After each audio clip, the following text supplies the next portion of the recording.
appelle politique aujourd'hui. Oui. C'est ça toute la difficulté. Parce que les gens disent qu'il y a des fois la politique humaine peut tromper quelque part. Mais il y a alors que pas vous, de avec politique, toutes vos œuvres, tout ce que vous avez comme expérience, Papa Johnny. Le problème que nous disons, c'est celui-ci. Ah oui. Il n'y a même pas de politique. Le problème que nous avons dans ce monde Oui. est que les gens veulent parler de politique sans être politique. J'ai dit que la politique est l'art des seigneurs. Oui. Je vais vous dire une chose. En politique, il n'y a pas d'état d'âme. En politique, il n'y a ni haine, ni amour. Ça, c'est vous qui le dites en tant C'est ça la qu'apôtre de Dieu. politique. Non, c'est ça la politique, la vraie. Elle est comme ça. Dans votre Si manière quelqu'un- d'appréhender. Parce que je suis passé par là, Ouais. j'ai vu des gens, Oui. j'ai compris pourquoi il y a des échecs que nous avons, j'ai compris pourquoi nous trimons, j'ai compris pourquoi nos pays ne peuvent pas évoluer, Oui. parce qu'il y a des gens qui se veulent politiciens Oui. sans être politiques, sans comprendre la politique. Aujourd'hui, n'importe qui se veut politicien. Si réellement, Et selon vous, qui peut être politicien? c'est lui qui est appelé à gérer réellement. Je vous donne un exemple d'un Ok. politicien. Ah oui. Vous savez que Joseph était un plus grand politicien en Égypte. Ah oui. Il a géré l'Égypte Et pourquoi? pendant tout le moment de crise. Il là. n'avait pas d'état d'âme. Ok. Hein? Oui. Joseph ne voyait que l'intérêt de la mission qui lui a été confiée. Ah oui. Il n'a travaillé que pour ça. Voilà. Joseph n'a pas travaillé pour lui-même. Ok. Étant en Égypte, en terre étrangère, il a mis sa science au service du travail de la mission qui lui était confiée par Pharaon en Égypte. Ok. Cette mission s'est révélée universelle. Alors, il a développé quelque chose de particulier parce que en lui, il a sorti ce que Dieu avait mis. Ok. Et il était devenu le meilleur gestionnaire. Voilà. C'est ça la politique, la vraie. Cet homme-là, C'est que Papa Johnny exerce. c'est celle-là qu'on aurait voulu exercer, mais pas dans... La sœur qui vous a dit cela, elle a raison. Non, je vous dis pourquoi. Parce qu'aujourd'hui, Oui. si on se mêle Oui. activement Oui. à ce qui se fait, on y meurt facilement. Pourquoi? Parce que les gens ne viennent pas, comme Joseph, pour l'intérêt de la mission Oui. et de la contrée. Et ils viennent pour leur viennent intérêt. pour eux-mêmes. Ce qui veut dire que apôtre Johnny, en tant que serviteur de Dieu, Oui. politicien, vous l'exercez de la même manière que Joseph, donc vous n'avez pas de S'il problème. m'était donné Ah oui. à moi, Ah oui. à conseiller aux gens, Oui, de mais faire parce de que la vous êtes déjà politique, consultant. parce que la plupart de ceux à qui nous parlons vous écoutent, ne vous entendent pas. Alors vous êtes très à l'aise aussi dans cette Très- manière. Très à l'aise. Je suis à l'aise, pourquoi? Parce que... Ils vous écoutent mais ils vous entendent pas. et vous pensez que c'est bien de travailler comme ça. Je ne veux, il y a même des fois que je ne continue plus parce que on ne perd pas son temps. Ok. Mais quand nous disons, Oui. il y a eu un homme dans cette Afrique, Oui. le défunt Kadhafi. Oui. Quand vous lui donniez, vous faisiez une réflexion, ne vous en faites pas, vous avez le feedback. Et après, il y a des réactions. Ok. Au moins, lui savait ce qu'il voulait et arrivait à le réaliser. Ouais. Au moins, ça, j'ai eu l'expérience. J'ai vu quand même des gens pratiques et pragmatiques. Parce que la politique, c'est aussi ça. Mais sa finalité, Ça, c'est son On n'en affaire, parlait pas, hein. son affaire avec les Blancs. voilà. Et aussi, bon, il y a une dimension dans laquelle je ne veux pas, Et voilà. que je ne veux pas évoquer, Ok. mais j'ai dit, il a fait son temps et ce qui est arrivé est arrivé. Mais est-il qu'il était pragmatique et il était pratique quand Mais ça y apôtre avait... Johnny, Oui. excuse-moi, vous êtes écouté, mais vous êtes entendu, mais pas écouté, c'est Oui, ça. oui. Non, Mais- on écoute, mais on On n'entend écoute, pas. on n'attend pas. Oui. Mais est-il que les gens continuent à vous suivre pour dire que vous êtes quelqu'un de bien, mais tout en étant quelqu'un de bien, tout en Oui. étant quelqu'un qui connaît beaucoup. Oui. Et est-ce que vous allez continuer toujours à... Je suis convaincu, c'est donc je suis convaincu que Ah oui, le Dieu oui, Tout-Puissant oui. touchera les cœurs des hommes qui sont dans cette Afrique. Qui écoutent, qui n'entendent Non, pas. ils vont cette fois-là entendre et écouter et pratiquer. Parce que Dieu va leur ouvrir. Il y a toujours un temps. Vous savez, quand Joseph, nous parlons de Joseph, non? Oui, Quand il est arrivé, personne ne pouvait savoir ce qu'il avait en lui. Mais il est arrivé que quand le moment était venu, où la crise était profonde, oui, il fallait à tout prix recourir à une autre science, celle de Dieu. Il en a toujours été ainsi dans tous les siècles. L'Europe est par terre aujourd'hui.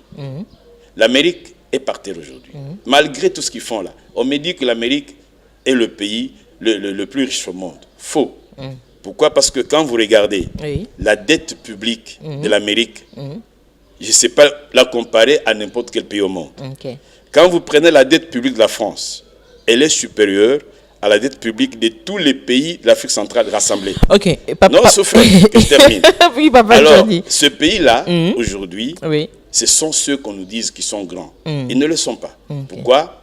Ils ont connu un essor quand ils écoutaient Dieu. Dès lors qu'ils ont voulu faire leur politique là, de se séparer d'avec Dieu, Oui. ils sont séparés d'avec la source qui alimente. Ainsi, ils se tournent en rond dans ce qu'ils avaient reçu de la part de Dieu. Ils ne peuvent plus évoluer pour faire face à la réalité. Ok. Maintenant là, Dieu est en train de susciter. Il y a des hommes, pas seulement moi, il y a des hommes ici en Afrique ou ailleurs, en qui Dieu a mis des sagesses particulières et qui, demain, les gens seront contraints de les écouter afin de faire évoluer le monde dans lequel on se trouve. Nous sommes vers la fin des temps. Oui. Mais avant que la fin Oui. n'arrive, Dieu va encore susciter des gens et il y aura des mouvements où Dieu va démontrer qu'il existe pour que le monde qui se croit monter sache que sa science était nulle par rapport à celle de Dieu. Donc nous sommes à cette époque-là. Parce qu'aujourd'hui, la politique et l'économie marchent de pair. Oui. L'économie dépend du système politique. Bon, quel est le système politique qui fonctionne encore aujourd'hui au monde? Il n'y a plus de système politique. Il n'y en a plus. Parce que aller en France, Oui. demander la différence réelle Oui. entre la gauche et la droite, il n'y en a plus. Il n'y a plus de marge. Voilà comment ça tourne en rond. Quand vous allez aux États-Unis, quelle est la différence réelle du point de vue économique ou je ne sais quoi entre les démocrates et les républicains? Il n'y en a pas. Ça veut dire que aujourd'hui là, ce sont les individus qui se démarquent. Ce ne sont pas les systèmes qui se démarquent. Ok. Alors, comme l'économie, Oui, papa parce que Johnny. vous allez poser Oui. la question économique, mais je vais y répondre. Voilà. Par rapport aux nations, Oui. c'est du système économique et politique que dépend le système économique. Ok. Maintenant qu'il n'y a plus de système clair, Oui. pourquoi? Parce que les hommes ont cru que s'ils peuvent amasser beaucoup d'argent, ils deviendront puissants. Malgré qu'on ne parle plus de millions, mais des milliards, Oui. malgré cela, la misère dans le monde augmente tous les jours. Parce qu'il n'y a plus un seul système qui peut mettre en place une économie réelle. Voilà pourquoi aujourd'hui, il y a une grande confusion, Oui. parce que Dieu est mis au placard. Dieu va sortir du placard. Oui. C'est lui en qui il y a la vraie politique. Donc, c'est là, mais pour se dire que apôtre Johnny croit aussi au miracle. Vous avez parlé des grâces.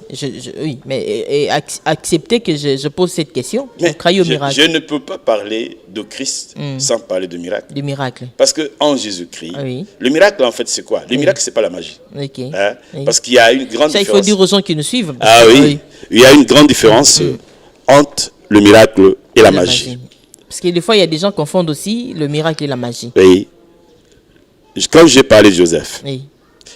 on peut voir le miracle. Ah oui. Hein? Oui. Ça, c'est le miracle. Ok. Là, il n'y a pas de magie. Parce qu'on a vu l'homme à l'œuvre. Oui. Ce n'est pas une incantation et les choses tombent du ciel. Non. Dieu prépare. Ok.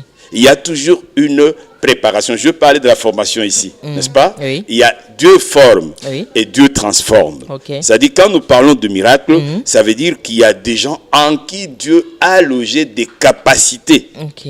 Et si on peut les écouter par ceux qui arrivent à se positionner là où ils peuvent avoir la direction, et que si Dieu peut permettre à ce que quelqu'un en qui il a déposé certaines qualités arrive à pouvoir s'exprimer, il y aura des changements. Apôtre, Oui. vous allez m'excuser si c'est une question pertinente. Oui. Vous êtes apôtre de Dieu, vous êtes consultant dans la politique, l'économie, vous avez essayé d'expliquer. Alors, cette question concernant la situation de la RDC, par exemple, Oui. les chrétiens, le pasteur, Oui. les églises de réveil ou des églises dédiées qui doivent demander qui doivent demander à la population de ne pas marcher pour leur liberté. Vous, en tant qu'apôtre, que diriez-vous à cette question? Vous m'avez posé dans cette question plusieurs questions. Ah oui. Et je la mérite première, que vous puissiez répondre de la manière vous l'avez compris. La première, je vais vous dire une chose. J'ai bien aimé ce que vous avez dit. Oui. Les pasteurs des églises. Voilà. Voilà. C'est déjà une chose grave. Ah oui. Qu'il y ait des églises. Il devait y avoir une église. Ok. Dès lors qu'il y a des églises, il n'y a plus Dieu. Ou alors il y a le polythéisme. Il y a plusieurs dieux pour qu'il y ait plusieurs églises. Christ est un. Il est unique. Voilà. Marcher ou pas marcher. Pourquoi un chrétien va marcher? On dit qu'ils connaîtront la vérité. C'est la vérité qui a franchi. Oui. C'est la vérité qui rend l'homme libre. Si je suis avec Dieu, Oui. et je ne vois pas quelqu'un qui peut faire devant moi obstacle. Pourquoi? Parce que tout ce que je demande à Dieu, Dieu me l'accorde. Ok. Un chrétien n'a pas besoin d'aller faire de marche pour acquérir sa liberté. Ah, donc vous êtes pour ces hommes de Dieu qui ont refusé, qui ont demandé aux enfants de Dieu de ne pas marcher. Parce que, quelles sont les motivations pour cette marche? Ah, là, vous parlez comme un politicien, alors, non. Papa Johnny. Moi, je dis, ce pays-là, oui. C'est un pays où Dieu a voulu travailler depuis des années. Parce que, qu'on le veuille ou non, le monde ici, tout le monde entier, n'a Dieu que pour le bassin du Congo. Le bassin du Congo. Okay. Il y a à peu près 14 pays dans le bassin du Congo, dont le seul pays là détient 64%. Ce qui sous-entend qu'il attire la convoitise du monde entier. Alors, Papa Johnny, il ne faut pas t'échapper. Hein? Je ne m'échappe pas, oui, voilà. parce que vous êtes en train de répondre à cette question. C'est lié à tout cela. Oui. C'est lié à tout ça. Oui. Parce qu'il ne faut pas aller répondre comme ça à une question sans ouvrir la vanne qui pose problème. Voilà. Parce que le problème de la RDC se situe à ce niveau-là. Aujourd'hui, pourquoi vous commencez à vous échapper apparemment? Je ne m'échappe pas, non. C'est parce que vous voulez des réponses oui ou non, alors que vous posez des problèmes fondamentaux. Voilà. Il faut vous qu'on avez les quand même le temps creuse. de parler. Qu'on les creuse. Vous avez le micro encore, oui, Papa Johnny. Alors, souffrez alors que je dise quelque chose. Ok. Pourquoi aujourd'hui, la MONUSCO occupe Goma au lieu d'être à Kinshasa? Ok. Selon vous, c'est parce que il y a une nouvelle administration là-bas qui ne dépend pas de Kinshasa et il y a des puissances. Alors que ça ne pouvait pas se faire. Voilà, ainsi. il y a des puissances qui travaillent là-bas, qui se veulent incontrôlables par ce pays-là. Mais pour pouvoir se maintenir là où elles sont, elles doivent continuer à créer des problèmes pour que cela les aide à se pérenniser et à continuer à exploiter ces exploits. Mais Papa Johnny, franchement, apôtre, dans votre manière de répondre, vous fouillez, hein, vous voyez? Je ne fouille pas. Ah, donc vous êtes toujours à la question. Je vous donne une réponse la vraie réponse. Qui peut permettre à quelqu'un de s'égarer là. Non, il était en train de... À celui qui veut comprendre, de comprendre. Parce que l'agitation que l'on fait, l'agitation que l'on fait sur le terrain, si vous ne savez pas les implications, vous allez tomber dans un piège inutile. Okay. Pour qui et pourquoi ça se fait? Parce que, c'est vous qui voulez en parler. Alors, parce que on veut mettre cette population-là sur les routes. Pourquoi? Démontrer que l'incapacité, c'est cela. Mais qui crée l'incapacité? C'est les mêmes. Alors, c'est la pyromanie. Les mêmes qui allument le feu se veulent des sapeurs-pompiers. Non, je dis ceci. Si j'étais à la place, qui est-ce qui veut aller sur la route pour marcher? Ce sont ceux qui veulent défendre un certain accord du 31 décembre de l'année 2016. N'est-ce pas? Mais qu'on le veuille ou non, ces rapports étaient déjà viciés au départ. Quand ils le prenaient, nous disions, moi personnellement, de loin, bien sûr, je n'étais pas parmi eux, j'ai dit c'était irréalisable compte tenu des réalités sur le terrain. On n'avait pas tenu compte de tous les paramètres pour dire qu'en une année, dans les conditions de ce pays-là, qu'on allait organiser les élections. C'était connu d'avance que ce n'était pas possible. Mais quand vous prenez vous signez des accords dont vous êtes convaincu que ils ne vont pas se... Il y a deux phases. Les uns le signent pour pouvoir avoir un peu de paix. Les autres refusent. Les signent en sachant que ça n'ira pas ballot. À ce moment, on va les contraindre. C'est ça le problème. Donc, dans les deux cas, il y a eu hypocrisie. Et des uns et des autres. Parce que je suis convaincu qu'ils sont très intelligents tous. Et qui savaient qu'en réalité, une année n'allait pas suffire pour arriver aux élections.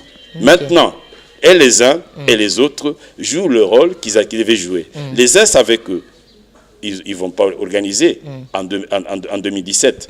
Les autres savaient que ce n'était pas possible. Alors, ils sont en train de créer cet affrontement-là, dont eux-mêmes savent quel est le bénéfice qu'ils veulent tirer. À ce moment-là, il faut laisser la population hors de ces choses-là, au lieu de les mêler à pouvoir résoudre leurs problèmes internes qu'ils connaissent eux-mêmes. Ok. Apôtre Johnny, le pasteur Jérémie Tcholi, dans son souci, il vous connaît. Maintenant, il veut savoir, vous êtes apôtre, vous servez le Seigneur. Le jour, le Seigneur va vous demander, parce qu'on ne peut pas dire que vous allez mourir demain. Le jour où vous demandez de servir Dieu en laissant d'être consultant en politique là, et en économie, est-ce que vous allez accepter? Je sers Dieu librement. Vous servez Dieu librement. Vous n'avez jamais eu de problème avec... Aucun problème. Aucun problème. Mon travail à moi, c'est la parole de Dieu. Le reste... Dans tout ce que vous faites, même dans la politique, même dans l'économie, vous vous référez toujours à la parole de Dieu. Je suis serviteur de Dieu d'abord. D'abord. Exclusivement. Le reste, c'est le temps qui me reste. Parce que en Dieu, c'est ça le problème, c'est quoi? Dieu, c'est tout cela. Dieu, c'est la science qui met en nous, que nous devons partager avec les autres. Quand un consultant, c'est qui? C'est un conseiller. Quand vous avez un problème, vous venez, vous posez la question. Je vous dis ma façon de voir les choses. Vous m'avez consulté. Donc, ça n'a... Aujourd'hui, au niveau où je suis avec Dieu, ce que je ne peux pas faire, c'est par exemple, vous venez me voir pour me dire, venez, vous devenez conseiller dans ceci, ou bien vous devenez ministre. Ça, je refuse carrément. Pourquoi? Parce que je suis un ministre. Moi, je suis ministre de Dieu. Je sers Dieu. Un ministre dédié célibataire aussi, en dirant. Accepte qu'on le dise aussi. Si vous me dites le nom de la femme de Paul, le nom de la femme de Pierre, je vous concéderai ce que vous dites. Si vous ne me dites pas le nom de leur femme, alors n'évoquez pas cela. Voilà. Alors, dites-moi, quel est le nom de la femme de Paul? C'était... Non, parce que... Non, vous avez... Les gens veulent savoir aussi. On vous a suivi dans cette émission, parce que là, nous atterrissons petit à petit. Est-ce que nous pouvons connaître l'adresse de l'église, là où vous exercez le ministère d'apôtre? Ah, voilà. Donc, pour le moment là, nous sommes, pour ceux qui veulent nous voir, la même rue où vous êtes ici, Mboko, 193. Ceux qui veulent nous voir peuvent venir sur Mboko, 193. C'est là où il y a l'église? C'est là où nous sommes. Vous êtes là ou c'est là où il y a l'église? Je ne sais pas ce que vous voulez savoir. Là où il y a l'église? Mais c'est là où nous sommes. D'accord. L'église, c'est quoi en fait? Un endroit qu'on a choisi pour louer le Seigneur, prier, tout ça. Voilà. C'est comme ici, nous sommes chez le pasteur Baïgon, c'est à l'église. Non, ça c'est pas chez l'église, c'est chez pasteur Baïgon, c'est à l'église. L'église de Dieu. Ah ben si c'est chez Baïgon, moi je reste pas. Je pars. Je sais que lui-même aussi n'inquiète pas qu'on dise que l'église lui appartient. Voilà. Ah là, il est resté fidèle. Ça c'est bon. Je suis d'accord avec ça. Non, moi je dis, je n'aime pas trop donner de détails. Je dis seulement que ceux qui veulent nous voir peuvent venir sur la rue Mboko, 193. Ils vont rencontrer l'apôtre. Ils peuvent rencontrer ou moi, ou les services, ou tous ceux qui peuvent les aider. Je peux être présent ou absent. Avec quelques minutes qui nous restent, vous êtes apôtre écrivain, vous avez déjà écrit des livres ou il y a des livres en cours? Il y a 4 ans, j'étais dans une émission en train de défendre deux livres. Des livres qui sont déjà publiés? Il y a La foi chrétienne et La mission de Jésus. Je crois que d'ici, avant la fin de ce mois, il y a 2 autres livres qui vont sortir. Un parlant de l'Église, allant de Genèse. C'est quoi les titres, vous avez dit? L'Église ou l'Emmanuel réalisé. Voilà. Ça, c'est l'un des livres. L'autre, c'est Agapao. Et là, vous évoquez quoi dans ce livre? Il est tellement intéressant. L'histoire de l'Église, depuis Adam jusqu'après nous.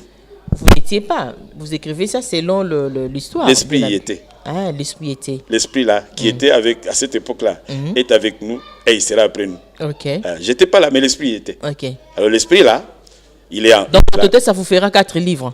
Vous avez déjà écrit 2, oui, qui est déjà sur le marché. Oui, il y a ces 2-là. Après, il y a les 2 qui viennent. Et où est-ce qu'on peut trouver ces 2 livres qui sont déjà sortis? Quand vous venez sur Mboko, oui, parce qu'il y a un stock qui va venir de là où il était imprimé, c'est de là qu'on va... D'ailleurs, manager Sissi, on connaît quelque chose. Okay. C'est lui d'ailleurs, s'il faut poser beaucoup de questions à ce sujet, c'est lui qui on ne peut pas lui poser des questions parce que c'est vous l'écrivain. Voilà, justement, mais c'est lui le technicien. En dispatching, c'est lui le technicien. Okay. Moi, je suis l'écrivain, j'ai fait mon travail, mais il y a aussi des autres qui ont leur travail aussi. Lui s'occupe de la distribution.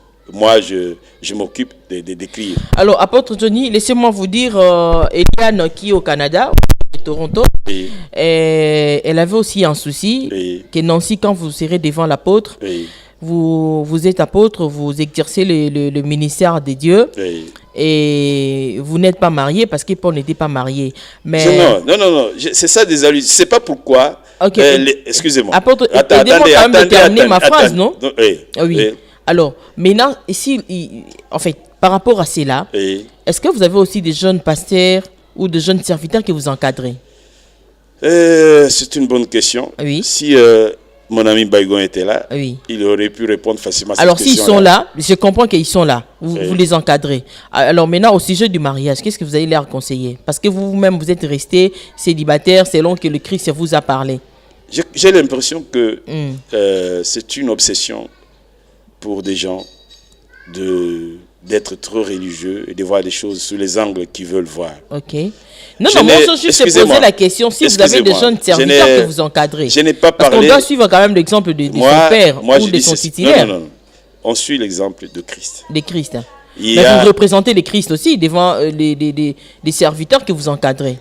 Alors, dans ces conditions-là, déchirons tout ce que Paul a écrit. Tous ceux qui sont mariés, Paul. Ah bon? Si c'est le cas.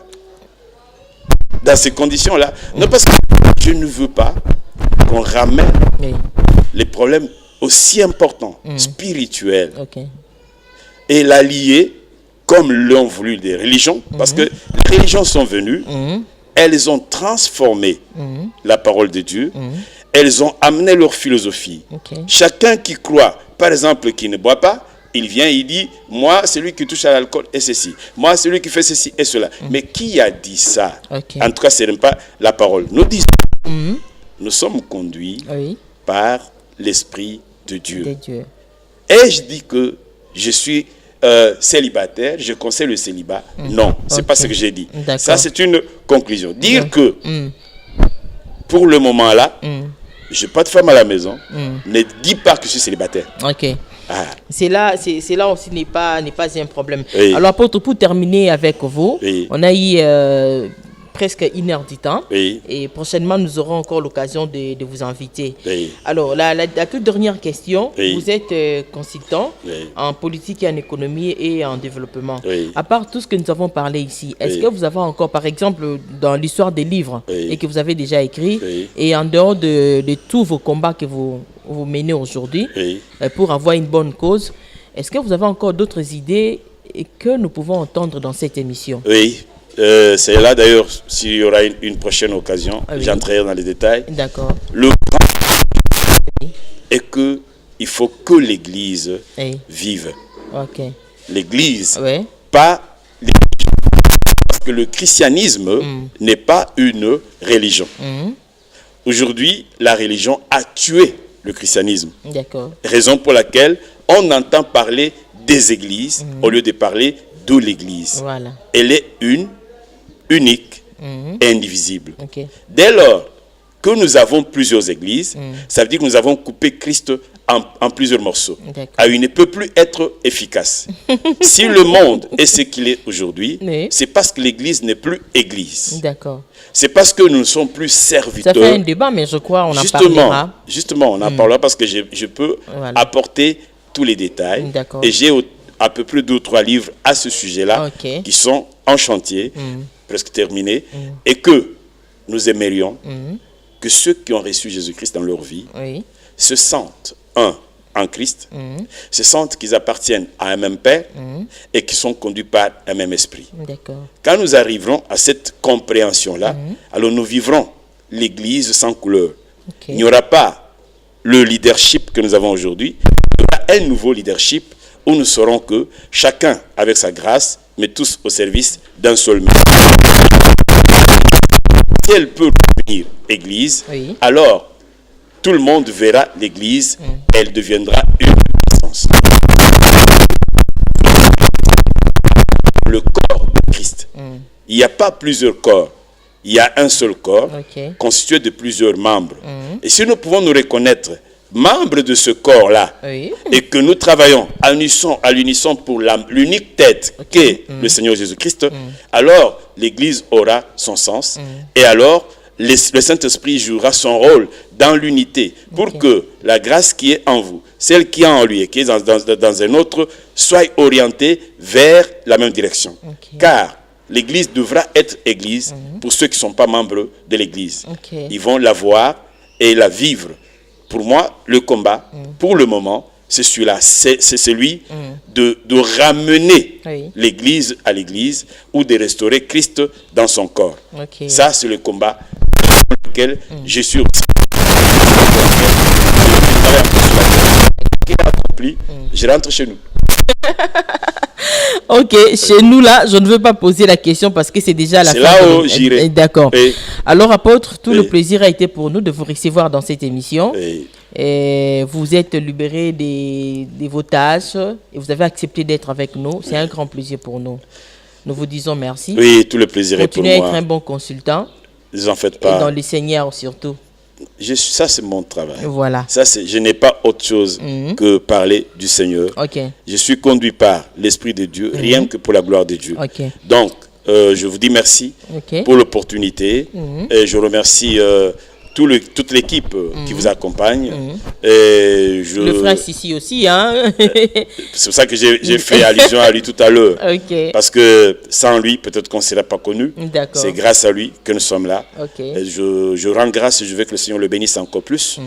Et je veux que le Seigneur touche tous les serviteurs D'accord. de Dieu afin qu'ils se reconnaissent serviteurs, qu'ils s'aiment, qu'ils brisent des barrières, Ok. qu'ils se rapprochent et vivent pour Christ et pour la gloire de notre Dieu. Ça, c'est la prière que je fais et la demande que je fais à tous ceux de mes frères qui m'entendent. Je veux que dans le monde entier, où qu'ils soient, tous ceux qui citent le nom de Jésus, qui se reconnaissent en Christ et que chacun sache que la grâce qu'il a reçue, c'est pour la gloire de Dieu. Ok. Alors ensemble, pour la gloire de Dieu, le monde vivra notre Dieu. Ok, merci beaucoup. Je crois que nous sommes pratiquement à la fin de notre mission. Vous nous avez suivis. Et notre invité était l'apôtre Johnny Kamba. Alors, avant de terminer cette émission, je m'en vais dire merci beaucoup au pasteur Jérémy Choli qui nous a assisté, le docteur Sierra Ngwanzo plutôt, qui nous a assisté aussi. Merci à monsieur Paul, ingénieur Paul Lutonadio Mawidikila, qui de temps à autre nous aide à réaliser cette émission. Merci au pasteur Baïgon parce que c'est l'église dédiée, mais il a permis que nous soyons au sein de l'église Beraka. Nous disons un grand merci, que l'œuvre de l'Éternel aussi aille de l'avant du côté du pasteur Baïgon. Et vous tous, mes amis qui sont en Belgique, Lissi Mouchia, vous représentez tous les amis de la Belgique qui suivent face aux œuvres. Eliane, tu représentes tout le groupe d'amis qui sont au Canada. Alors, cette émission est à vous. Continuez à suivre cette émission, continuez à soutenir. Merci beaucoup à Lisette Ncholi, Grâce Ncholi. Et Mother France, c'est la femme de mon pasteur Baïgon. J'aime bien, c'est une femme qui soutient vraiment le ministère de Dieu à travers l'œuvre de son mari. Et je n'oublierai pas de dire merci beaucoup à Yous Magali. Merci beaucoup à mon frère bien-aimé, Timothée Mundele. C'est lui qui a été à la technique pour la réalisation de cette émission. Et à vous tous qui vont nous suivre, nous vous disons merci. Et nous allons vous retrouver prochainement dans un autre numéro ou avec un autre invité. Et si le besoin se présente encore, nous ne manquerons pas d'inviter apôtre Johnny. Je crois que vous avez aimé sa manière de parler et tout ce qu'il porte comme bagage. Encore une fois de plus, que le Seigneur vous bénisse et nous allons nous retrouver prochainement.